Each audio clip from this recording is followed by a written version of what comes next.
ఓం శ్రీ సాయినాథాయ నమః. శ్రీ సాయి సచ్చరిత్రము 8వ అధ్యాయము.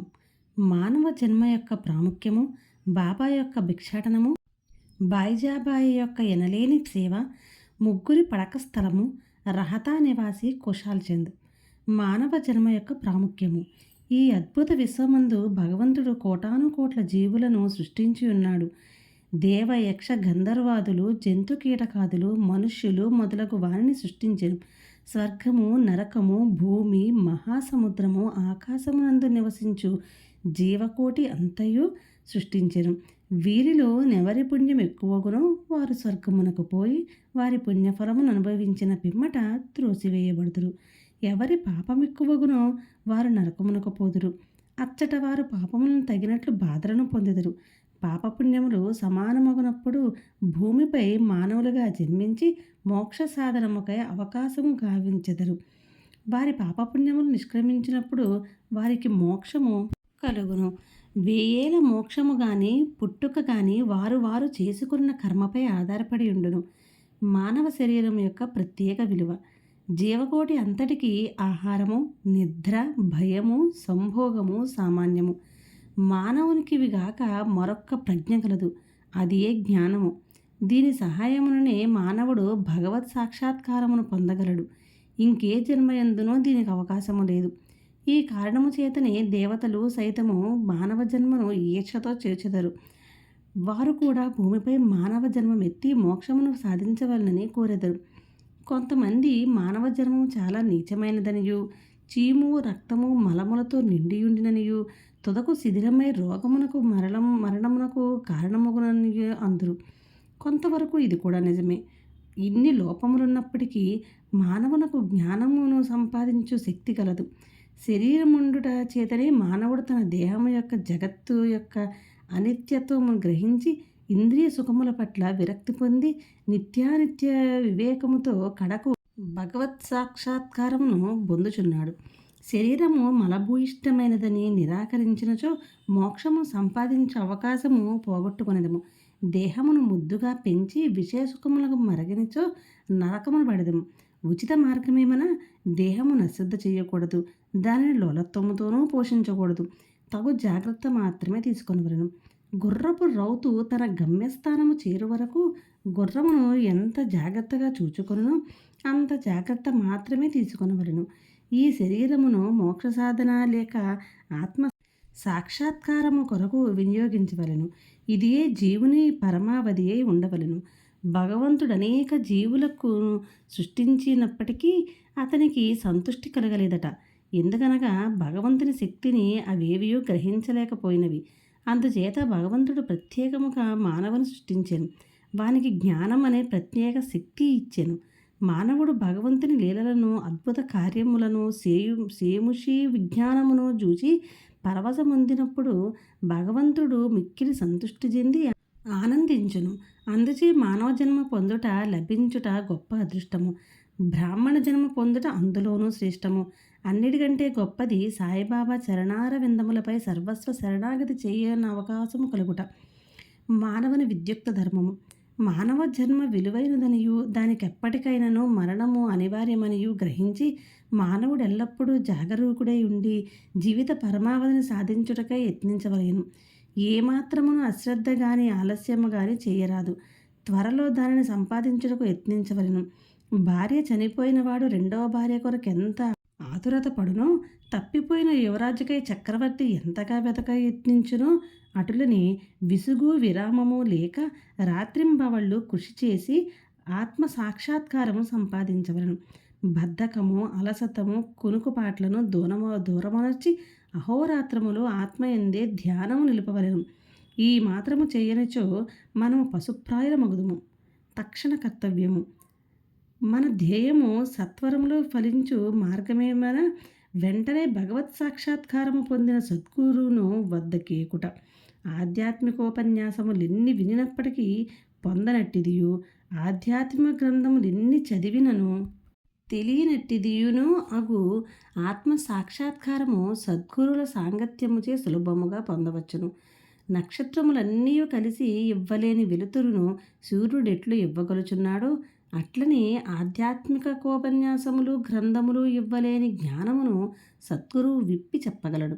వారి చర్యలు సామాన్య సంభాషణలే మనకు మౌన ప్రబోధములు. శాంతి, క్షమ, వైరాగ్యము, దానము, ధర్మము, మనోదేహములను స్వాధీనమందుంచుకునుట, అహంకారము లేకుండుట మొదలగు శుభ లక్షణములను వారి ఆచరణలో చూచి భక్తులు నేర్చుకుందురు. వారి పావన చరితములు భక్తుల మనములను ప్రబోధము కలుగజేసి వారిని పారమార్థికముగా ఉద్ధరించును. సాయిబాబా అట్టి మహాపురుషులు. సద్గురువు బాబా సామాన్య ఫకీరు వలె సంచరించుచున్నప్పటికీ వారెప్పుడునూ ఆత్మానుసంధానమునందే నిమగ్నులై ఉండురు. దైవభక్తి గల పవిత్ర హృదయము వారికి సదా ప్రీతిపాత్రులు. వారు సుఖములకు ఉప్పొంగువారు కారు, కష్టముల వలన కృంగిపోవారు కారు. రాజైనను నిరుపేదైనను వారికి సమానమే. తమ దృష్టి మాత్రమున ముష్టివారిని చక్రవర్తిని చేయగల శక్తి ఉన్నప్పటికీ బాబా ఇంటింటికి తిరిగి భిక్షనెత్తడివారు. వారి భిక్ష ఎట్టిదో చూతుము. బాబా యొక్క భిక్షాటనము. షిరిడీ జనులు పుణ్యాత్ములు. ఎందుకనగా వారి ఇండ్ల ఎదుటనే గదా బాబా భిక్షకుని వలె నిలిచి, అమ్మా రొట్టె ముక్క పెట్టుడను అనుచు దానిని అందుకొనుటకు చేయి చాచెడివారు. చేత ఒక రేకు డబ్బా పట్టుకొని భుజానికి ఒక గుడ్డజోలు తగిలించుకొని భిక్షాటనకు పోయేడివారు. బాబా కొన్ని ఇండ్లకు మాత్రమే భిక్షకు పోయేడివారు. పులుసు, మజ్జిగ వంటి ద్రవ పదార్థములు, కూరలు మొదలగునవి రేకు డబ్బాలో పోసుకునేవారు. అన్నము, రొట్టెలు మొదలగునవి జోలిలో వేయించుకునేవారు. బాబాకు రుచి అనున్నది లేదు. వారు జిహ్వను స్వాధీనమందుంచుకునేది. కాన అన్ని పదార్థములను రేకు డబ్బాలో జోలిలోనూ వేసుకునేవారు. అన్ని పదార్థములను ఒకేసారి కలిపివేసి భుజించి సంతృష్టి చెందేవారు. పదార్థముల రుచిని పాటించేవారు కాదు. వారి నాలుకకు రుచి అనున్నది లేనట్లే కనిపించుచుండెను. బాబా భిక్షకు ఒక పద్ధతి, కాలనియమము లేకుండెను. ఒక్కొక్క దినము కొన్ని ఇండ్ల వద్ద మాత్రమే భిక్ష చేసేవారు. ఒక్కొక్కసారి 12 సార్లు కూడా భిక్షకు వెళ్ళేవారు. భిక్షలో దొరికిన పదార్థములన్నింటినీ ఒక మట్టి పాత్రలో వేసేవారు. దానిని కుక్కలు, పిల్లులు, కాకులు విచ్చలవిడిగా తినుచుండెడివి. వాటిని తరిమేవారు కాదు. మసీదు తుడిచి శుభ్రము చేయు స్త్రీ 10-12 రొట్టె ముక్కలను నిరాటంకముగా తీసుకొని చుండెడిది. కుక్కలను, పిల్లులను కూడా కలలో సైతము అడ్డుపెట్టని వారు ఆకలితున్న పేదల ఆహారమును అడ్డుపెట్టుదరా? ఫకీరు పదవియే నిజమైన మహారాజ పదవని, అదియే శాశ్వతమని, మామూలు సిరి సంపదలు క్షణభంగురాలని బాబా అనుచుండెడివారు. ఆ పావన చరిత్రని జీవితము వంటి జీవితమే గదా మిగులు ధన్యమైనది. మొదట షిరిడీ ప్రజలు బాబాను ఒక పిచ్చి ఫకీరని భావించి అటులని పిలిచెడివారు. భోజనోపాధికై రొట్టె ముక్కలకై గ్రామంలో భిక్షనెత్తి పొట్ట పోసుకునేడు పేద ఫకీరన్న ఎవరికి గౌరవమేమియుండునో. కానీ ఈ ఫకీరు పరమ విశాల హృదయుడు, ఉదారుడు, ధనాపేక్ష లేసమాత్రము లేని నిరాసక్తుడు. బాహ్య దృష్టికి వారు చంచరునిగను స్థిరత్వము లేనివారుగాను కనిపించినను లోన వారు స్థిరచిత్తులు. వారి చర్యలు అంతుబట్టనివి. ఆ కుగ్రామంలో కూడా బాబాను ఒక గొప్ప మహాత్ముని గుర్తించి సేవించిన ధన్యజీవులు కొద్దిమంది గలరు. అట్టి వారిలో ఒకరి వృత్తాంతం ఇక్కడ చెప్పబోచున్నాను. బాయిజాబాయి యొక్క ఎనలేని సేవ. తాత్యా కోతే పాటిల్ తల్లి పేరు బాయిజాబాయి. ఆమె ప్రతిరోజు మధ్యాహ్నము తలపై ఒక గంపలో రొట్టె, కూర పెట్టుకుని సమీపమునున్న చెట్టడవిలో ముండ్లు, పొదలు లెక్క చేయక క్రోసుల కొద్దీ దూరము నడిచి ఆత్మధ్యానములో నిశ్చలముగా ఎక్కడో కూర్చొని ఉన్న బాబాను వెదకి పట్టుకొని భోజనము పెట్టుచుండెను.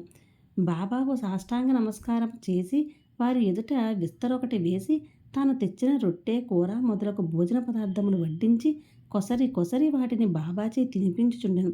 ఆమె భక్తి, విశ్వాసములు అద్భుతమైనవి. ఎనలేని ఆమె సేవను బాబా చివరి వరకు మరవలేదు. ఆమె సేవకు తగినట్లు ఆమె పుత్రుడకు తాత్యా పాటిల్ను ఎంతో ఆదరించి ఉద్ధరించారు. ఆ తల్లి కొడుకులకు బాబా సాక్షాత్ భగవంతుడనే విశ్వాసం ఉండెను. కొన్ని సంవత్సరముల తదుపరి బాబా అడవులకు పోవట మాని మసీదులోనే కూర్చుండి భోజనం చేయసాగిరి. అప్పటి నుండి పొలములో తిరిగి బాబాను వెతకి పట్టుకొను శ్రమ బాయిజాబాయికి తప్పినది.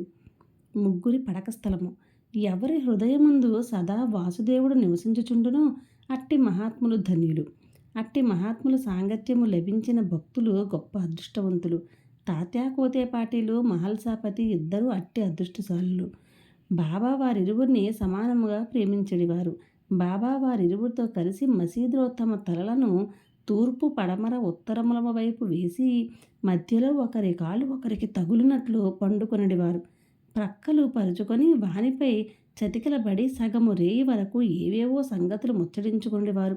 అందులో నెవరికైనా నిద్ర వచ్చుచున్నట్లుగా అనిపించిన తక్కిన వారు వారిని మేలుకొలుపుచుండిరి. తాత్య పండుకొని గుర్రు పెట్టినచో బాబా వారిని అటునిటు ఊపి వాని శిరస్సును గట్టిగా నొక్కుచుండెను. బాబా ఒక్కొక్కసారి మహల్సాపతిని అక్కున చేర్చుకొని అతని కాళ్ళు నొక్కి వీపు తోమిడివారు. ఈ విధముగా 14 సంవత్సరములు తాత్య తన తల్లిదండ్రులను విడచి బాబాపై ప్రేమచే మసీదులోనే పండుకొనెను. అవి మరుపురాని మధుర దినములు. బాబా ప్రేమానురాగములు కొలువరానివి. వారి అనుగ్రహము ఎంతని చెప్పుటకు అలవి కానిది. తండ్రి మరణించిన పిమ్మట తాత్య గృహ బాధ్యతను స్వీకరించి ఇంటిలోనే నిద్రించుట ప్రారంభించెను. రహతా నివాసి కుశాల్ చంద్. షిరిడీలో తాత్య తండ్రి గారైన గణపతిరావు కోతే పాటిల్ను బాబా ఎంత ప్రేమాభిమానంతో జూచిడివారో అంతటి ప్రేమాదరములతోనే రహతా నివాసియకు చంద్రభాను సేఠ్ మార్వాడిని జూచుచుండిరి. ఆ సేటు మరణించిన పిమ్మట అతని యొక్క కొడుకకు కుశాల్ చంద్ను కూడా మిక్కిలి ప్రేమతో జూచుచు అహర్నిశలు వాని యోగక్షేమములు మరయుచుండిరి. ఒక్కొక్కప్పుడు టాంగాలోను మరొకప్పుడు ఎద్దుల బండి మీదను బాబా తన సన్నిహిత భక్తులతో కలిసి రహతా పోవువారు.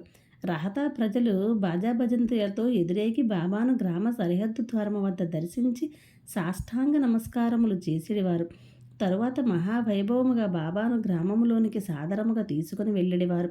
కుశాల్ చంద్ బాబాను తన ఇంటికి తీసుకుని పోయి తగిన ఆసనమునందు కూర్చుండజేసి భోజనం పెట్టిడివారు. ఇరువురు కొంతసేపు ప్రేమోల్లాసములతో ముచ్చటించుకునేవారు. తదుపరి బాబా వారిని ఆశీర్వదించి షిరిడీ చేరుచుండేవారు. షిరిడీ గ్రామమునకు సమాన దూరములో ఒకవైపు దక్షిణమున రహత, మరోవైపు ఉత్తర దిశయందు నీమ్గాం ఉన్నవి. ఈ 2 గ్రామములు దాటి బాబా ఎన్నడూ ఎచ్చడికి పోయి ఉండలేదు. వారెన్నడూ రైలు బండిలో ప్రయాణము చేసి ఎరుగరు. రైలు బండిని కనీసం చూచి కూడా ఉండలేదు. కానీ సర్వజ్ఞుడైన బాబాకు బండ్ల రాకపోకలు ఖచ్చితముగా తెలియచుండెడివి. బాబా వద్ద సెలవు పుచ్చుకొని వారి ఆజ్ఞానుసారము ప్రయాణము చేయువారలకే కష్టములుండెడివి కావు. బాబా ఆదేశమునకు వ్యతిరేకముగా పోవు వారనేక కష్టములు పాలవుచుండిరి. అటువంటి కొన్ని సంఘటనలను మరికొన్ని ఇతర విషయములు రాబో అధ్యాయంలో చెప్పెదను. 8వ అధ్యాయము సంపూర్ణము. సద్గురు శ్రీ సాయినాథార్పణమస్తు. శుభం భవతు.